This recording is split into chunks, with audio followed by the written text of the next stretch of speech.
Hello, karibu tena katika chaneli yetu hii ambapo tunaendelea kujiandaa na mwaka 2026 kimkakati. Na yako mambo mengi ambayo tumekwisha kuyatazama, ambapo leo hii tena tutaendelea kusonga mbele na mimi mkufunzi wako Japhet Katana nitakuwa nikikushirikisha leo mambo matano ambayo ukiyafanya yatakufanya kuongeza kipato chako mwaka 2026. Kumbuka, kama kuna kitu ambacho unaweza ukafanya kikakuongezea kipato chako, yani kitu ambacho huwa ninaweza nikakushauri, kama kuna jambo ambalo unaweza ukawa nalo, basi ni kuwa na vyanzo vingi vya kipato, multiple streams of income.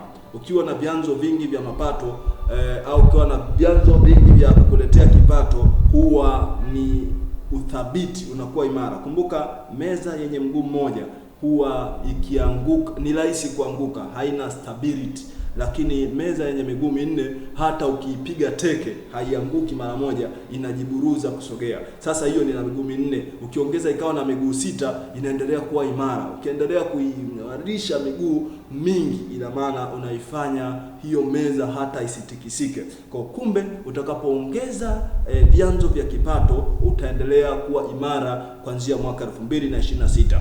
Amua kwa dhati mwaka 2026 kuongeza vyanzo vingine vya kipato, na viko vyanzo vingi. Kumbuka, hata bahari na maji mengi unayoyaona haichagui, yani ni mkusanyiko wa mito mingi inayoleta maji yake yanakuja pamoja. Kwa bahari ni kama kipato chako, lakini mito ndio vyanzo vya kuijaza ile bahari. Kwa kumbuka, utakapokuwa unataka kuongeza kipato chako, kichwani mwako uwe na fikra kama bahari, kuwa unahitaji kuwa kama bahari ambapo maji ya mito mingi inapaswa kuendelea kuijaza na kukujaza na kukujaza. Kwa hivyo vyanzo vya kipato 2026, ukifanya haya mambo matano nitakayokuwa nikikwambia hapa, haya mambo matano yatakusaidia kukufanya kuongeza vyanzo vya kipato, lakini zaidi sana yatakufanya kuongeza kipato chako hapo 2026. Na ninatamani utakaposikiliza uchukue hatua, usiishie kusikiliza ukaishia tu ukaburudika ukasikiliza alafu ukaacha. Pana, ninakufundisha haya ili uchukue hatua, ukayatendee kazi na utaona matokeo yake. Na kabla sijaendelea, kwa sababu unaendelea kunitazama mpaka sasa, unaweza ukasubscribe ujumbe huu ili tuweze kuwafikia watu wengi zaidi ambao watakuwa na mabadiliko chanya 2026. Sasa nianze jambo la kwanza ambalo ukilifanya litakusaidia kuongeza kipato chako mwaka 2026, ni kuongeza thamani yako. Ongeza thamani yako kwenye kazi yako au kwenye biashara yako.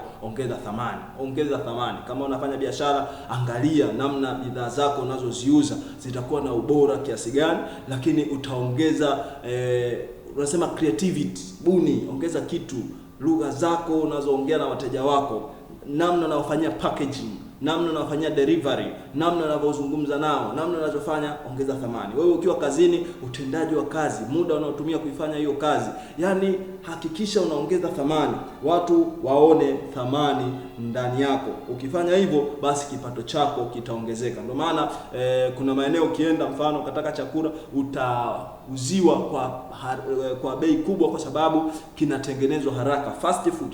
Watu wanatengeneza haraka, unapata huduma haraka, unaokoa muda wako, na chochote kinachookoa muda kinalipwa zaidi. Yani ndio maana ukisafiri kwa basi ni bei rahisi kuliko ukisafiri kwa ndege. Kwa sababu gani? Ukitumia usafiri wa anga na ndege unaokoa muda zaidi kuliko ukitumia usafiri wa basi. Kwa hivyo unapookoa muda zaidi, basi unafanya kulipwa zaidi. Kuhakikisha unatengeneza thamani ambayo inakusaidia kuokoa muda, na unapofanya hivyo, basi itazidi kukupa nafasi ya kwenda viwango vya juu zaidi. Jifunze ujuzi mpya, ongeza teknolojia mpya kwenye hiyo biashara yako. Angalia, jifunze, tafuta wafanyakazi bora, weka namna nzuri ya kufanya, basi itakufanya uongeze kipato chako 2026. Unapoongeza kipato, walipe vizuri pia waliowaajiri. wajisikie vizuri, kwa sababu huko tunasema una grow vertical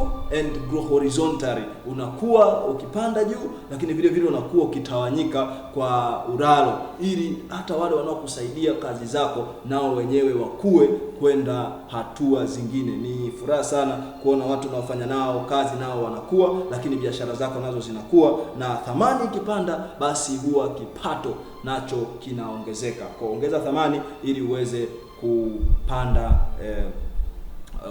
kiwango chako cha kipato mwaka 2026. Jambo la pili, panua vyanzo vya mapato. Panua vyanzo vya mapato. Ongeza vyanzo vya mapato katika mwaka 2026. Usitegemee chanzo kimoja cha mapato.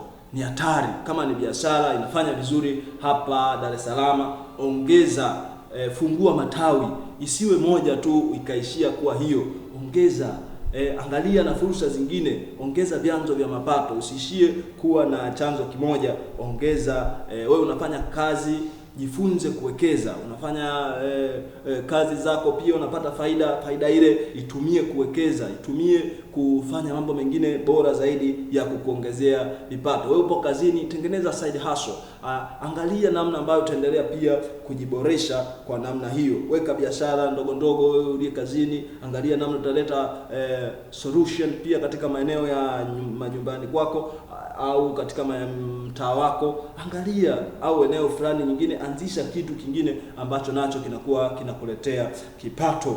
Na hapo pia unaweza ukaongeza ujuzi ambao unaripika.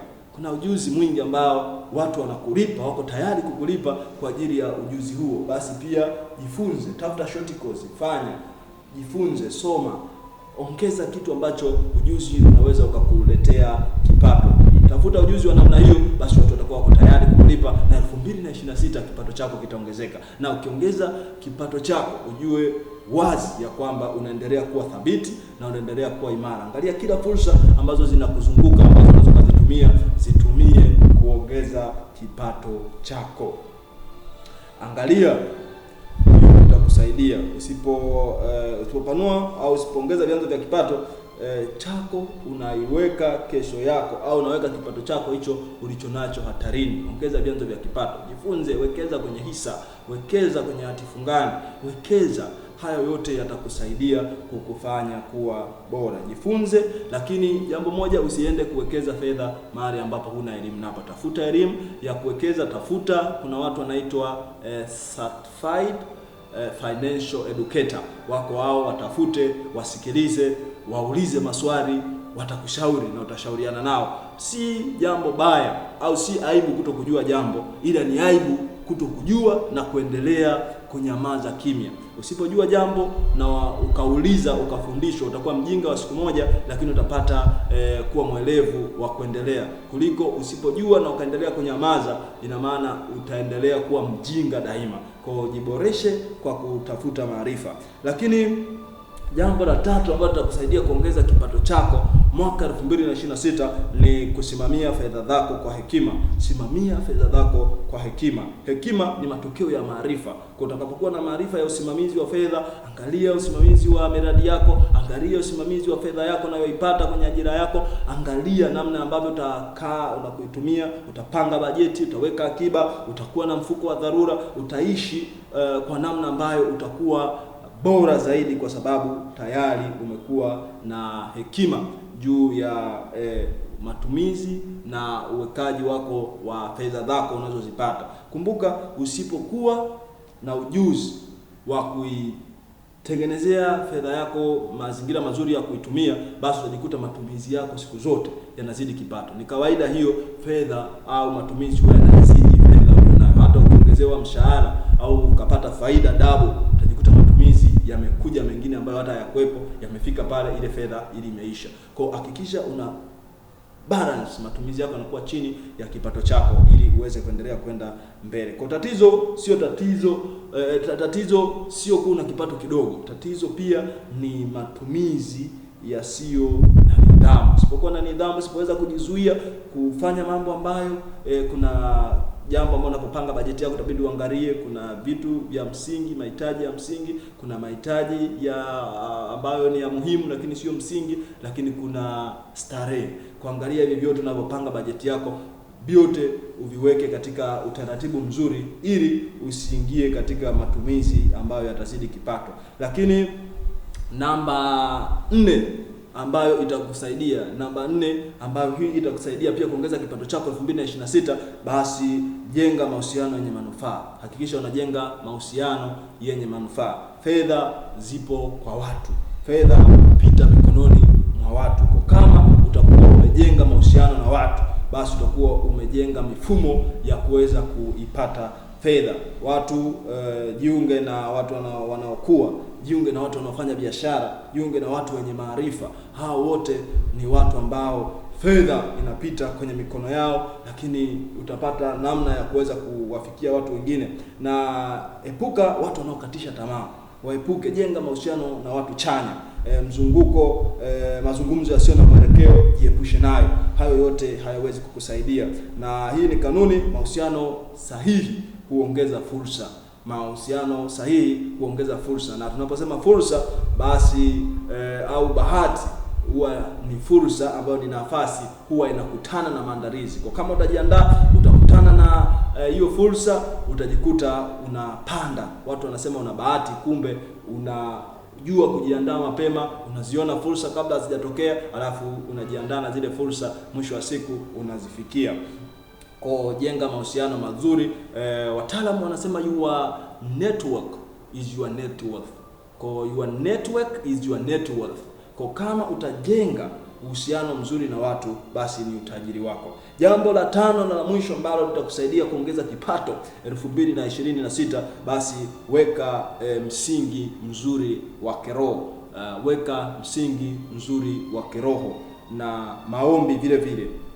Tafuta uongozi wa Mungu. Kuna watu ambao walilala wakapata mawazo, wakapata ideas, wakapata watu wa kwenda kuwaendea. Walisikia sauti, kamuone mtu fulani, walikuta, wakaenda kuwaona, wakafanya hayo mambo waliopewa mawazo, wakajikuta yamebadili maisha yao jumla. Kwa kama utaboresha mwaka 2026 namna yako ya kiroho, namna yako ya maisha yako ya rohoni, utajikuta unazidi kwenda mbali katika kupata kipato chako. Neno la Mungu linatuambia baraka ya Bwana utajirisha, na huwa haina huzuni, haichanganyi huzuni pamoja nayo. Kwa kumbe ukiongeza namna yako ya kiroho, Mungu akakuongoza, Mungu ukawa na uongozi wa Mungu, basi unaipata baraka ya Bwana. Hiyo baraka ya Bwana ndio inayotajirisha, na unajikuta unakuwa na uwezo wa kuongezeka, uwezo wa kufanya mambo makubwa, kwa sababu baraka, nguvu ya kuweza kuongezeka, ni nguvu ambayo iko nyuma ya mtu inamfanya kuongezeka, na laana ni nguvu inakuwa nyuma ya mtu inamfanya asinyai, kila anachokifanya kinasinyaa. Lakini baraka ni nguvu ambayo inamsukuma mtu kwenda kutanuka na kufanya mambo makubwa kuzidi, kila analogusa linafanikiwa, anazidi kutanuka na kufanya mambo makubwa. Ukishakuwa na vizuri kiroho, basi fedha vile vile inapata mwelekeo mzuri.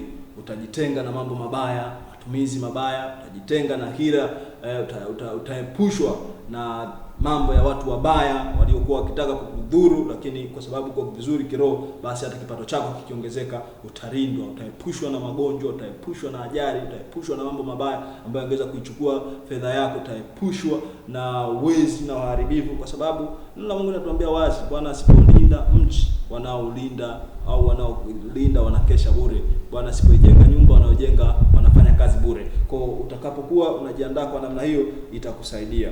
Ndugu yangu, 2026 haitakuwa ukategemea muujiza pekee ili kuongeza kipato chako, kwa sababu muujiza ni jambo tu linatokea bila utaratibu, lakini kukua ni mchakato. Lazima ujiwekee utaratibu mzuri wa kukua.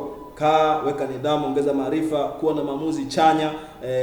Anza na hizo hatua ndogo ndogo ambazo unapaswa kuziendea, na kila siku utakapokuwa unaanza kuzifanya, ukianzia leo hii, basi kwa hekima na haya yote 5 niliyokuambia, utajikuta unakwenda mbele zaidi na zaidi katika mwaka 2026.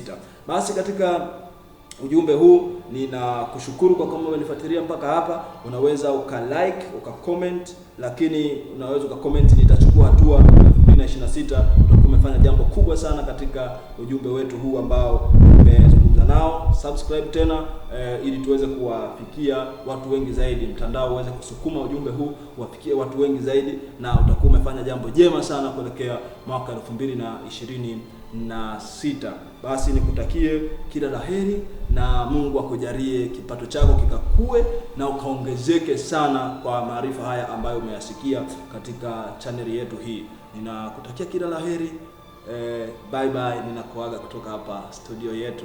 Mimi ni ndugu yako Japhet Katana. Bye bye. Thank you.